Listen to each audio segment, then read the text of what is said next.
Hello everyone, I am Ritika as you all know. So आज हम पढ़ेंगे चैप्टर 2 पोल साइंस का पार्ट 2। ठीक है, पार्ट 1 मैं बना चुकी हूँ, आप लोग देख सकते हैं। सबसे पहले हम इसके अंदर पढ़ेंगे मौलिक कर्तव्य। मौलिक कर्तव्य कौन से होते हैं? वो होते हैं हमारे फंडामेंटल ड्यूटीज़। इट मीन्स कि अगर हम लोग को कुछ राइट्स मिल रहे हैं हमारी गवर्नमेंट की तरफ से, ठीक है, अगर हमारा संविधान हमें कोई राइट दे रहा है, हमारा कॉन्स्टिट्यूशन, तो इट मीन्स कि हमें कुछ कर्तव्य, कुछ हमारी ड्यूटीज़ भी बनती है हमारे नेशन के प्रति। ठीक है, कि हमारे राष्ट्र के प्रति हमारी कुछ ड्यूटीज़ बनती है जिन्हें हमें फॉलो करना होता है। ठीक है, तो 1976 में 42वां संशोधन हुआ, अमेंडमेंट हुई। कौन सी? 42वीं। ठीक है, उसमें हमें क्या ऐड हुआ? मौलिक कर्तव्य। कि हमें अधिकार तो मिल ही रहे थे, अब हमें क्या मिले? हमें क्या करना है? अब मौलिक कर्तव्यों का भी पालन करना है। अब हमारे मौलिक कर्तव्य होते कौन से हैं? ठीक है, अब हम वो देखेंगे।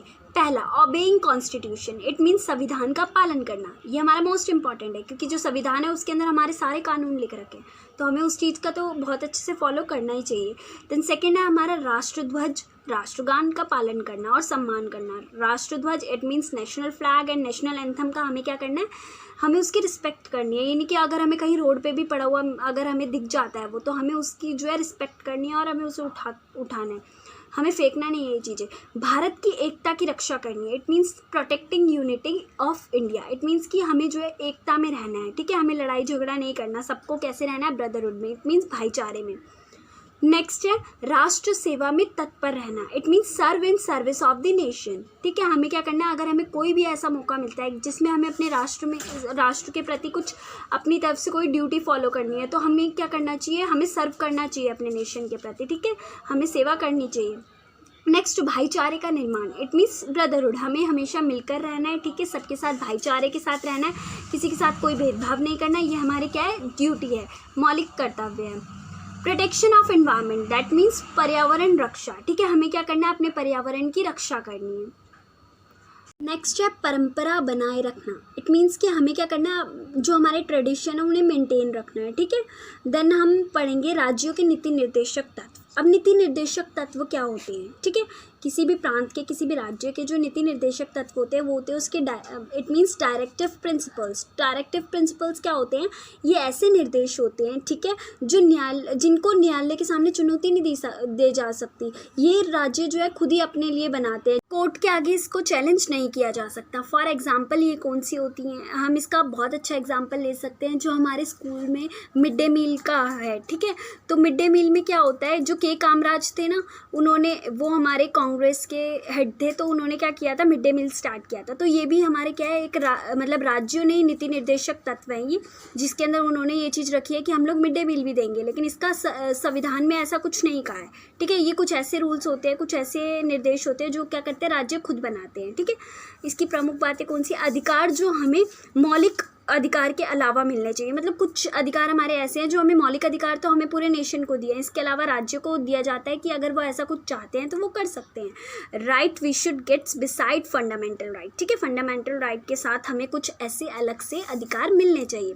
देन नेक्स्ट है सरकार को नीतियाँ स्वीकार करनी चाहिए और जनता को भी। इट मीन्स कि government should accept policy and the public too. It means zone C भी अगर राज्य ने कोई सी भी अगर ऐसी नीतियाँ बनाई हैं तो उन्हें क्या है? गवर्नमेंट को भी मानना पड़ेगा। ठीक है, उन्हें करनी चाहिए स्वीकार, एंड जो हमारी पब्लिक है, इट मीन्स हमारी जो जनता है, उन लोगों को भी ये मानना चाहिए। अब इन दोनों के बीच में रिलेशन क्या है? ठीक है, क्या इन दोनों के बीच में संबंध है? ठीक है, सबसे पहले हम देखेंगे दोनों एक दूसरे के पूरक हैं। दैट मीन्स जो दोनों हैं एक दूसरे के कॉम्प्लीमेंट है। ठीक है, both are complement of each other. It means कि दोनों की हमें जो है एक तो ज़रूरत भी है। ठीक है, देन मौलिक अधिकार सरकार के कार्यों पर प्रतिबंध लगाते हैं और नीति निर्देशक तत्व प्रेरणा देते हैं। Fundamental rights ban government actions and directive policy direct inspire elements. It means कि जो मौलिक अधिकार होते हैं वो उन्होंने क्या कर रखा है? मौलिक अधिकार हमें सरकार से मिले हैं, तो उसमें जो है सरकार को क्या चीज़ करनी चाहिए, क्या नहीं करनी चाहिए, बताया हुआ है। लेकिन जो नीति निर्देशक तत्व है ये प्रेरणा देते हैं कि हमें ऐसी ऐसी चीज़ें करनी चाहिए। ठीक है, नेक्स्ट है मौलिक अधिकार व्यक्ति को संरक्षित करते हैं। नीति निर्देशक तत्व पूरे समाज के हित में होते हैं। ठीक है, fundamental rights protect individuals and directive principles are in the interest of whole society. ठीक है, दैट मीन्स कि जो मौलिक अधिकार है वो क्या है, किसी इंडिविजुअल, इट मीन्स किसी एक व्यक्ति को संरक्षित करते हैं। ठीक है, जैसे हम बोलते हैं कि जो हमारे मौलिक अधिकार है वो किसी एक व्यक्ति को मिले हुए हैं, इट मीन्स सबको मिले हुए हैं वो एक एक करके, लेकिन जो नीति निर्देशक तत्व है पूरे समाज के लिए माने जाते हैं। ठीक है, अब हम पढ़ेंगे कि इसके अंदर अंतर क्या है। ठीक है, इट मीन्स इसके अंदर डिफरेंस क्या है। अब इसमें डिफरेंस मौलिक अधिकार में और नीति निर्देशक तत्वों में। ठीक है, तो मौलिक अधिकार में पहला है न्यायालय जाया जा सकता है अगर उल्लंघन होता है इसका। तो ठीक है, अगर हमारे मौलिक अधिकार का कोई उल्लंघन होता है तो हम क्या कर सकते हैं कि हम लोग जो हमारे कोर्ट है उसमें जा सकते हैं, can go to the court in violence. ठीक है, हम जा सकते हैं वहाँ पे अपना केस लेके। देन नीति निर्देशक तत्व में क्या हो सकता है, हम न्यायालय नहीं जा सकते, that means can not go to the court in violence, हम जो है कोर्ट में नहीं जा सकते अगर उल्लंघन होता है हमारे इसका। तो सेकेंड है मौलिक अधिकार का संबंध व्यक्तियों से, इट मीन्स इसका संबंध किनसे, इंडिविजुअल से, किसी एक व्यक्ति से, that is concerned with individuals. लेकिन जो नीति निर्देशक तत्व होते हैं वो पूरे समाज से, पूरी सोसाइटी से रिलेटेड होते हैं, दैट मीन्स समाज से रिलेटेड है, concern with society. Then third, व्यक्ति के कल्याण को बढ़ावा देते हैं। ठीक है, ये क्या, किसी एक व्यक्ति के कल्याण को बढ़ावा देते हैं, लेकिन जो नीति निर्देशक तत्व होते हैं वो समाज के कल्याण को बढ़ावा देते हैं। ठीक है, तो जो हमारे फंडामेंटल राइट्स होते हैं वो क्या करते हैं, प्रमोट्स वेलफेयर ऑफ इंडिविजुअल्स। ठीक है, किसी एक जने के, लेकिन जो डायरेक्टिव प्रिंसिपल्स होते हैं promote welfare of this society, वो क्या करते हैं, पूरी सोसाइटी के फेवर में होते हैं। ठीक है, उनको प्रमोट करते हैं वेलफेयर को। So thank you friends, please like, comment, share and subscribe our channel.